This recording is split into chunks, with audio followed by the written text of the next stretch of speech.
Hello everyone and welcome back. In today's video, I'm going to show you how to use headers and sections in Microsoft Word step by step.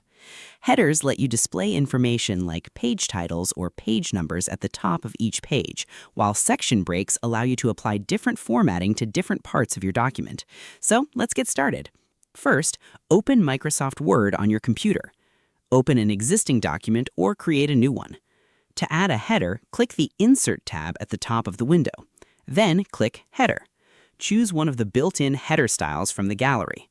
Once the header area opens, type the text you want to appear at the top of each page, such as a document title, chapter name, or company name.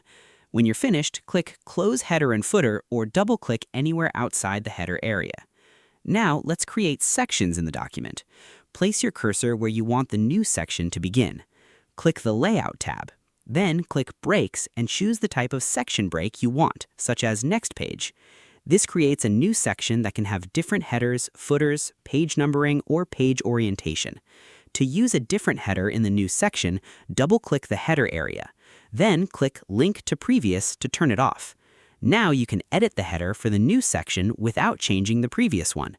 Using headers and sections is especially helpful for reports, books, research papers, and other long documents that require different formatting in different parts. And that's it. You've successfully learned how to use headers and sections in Microsoft Word. Thanks for watching. If you found this tutorial helpful, don't forget to like, subscribe, and turn on notifications for more Microsoft Word tips, document formatting tutorials, and productivity guides. See you in the next video.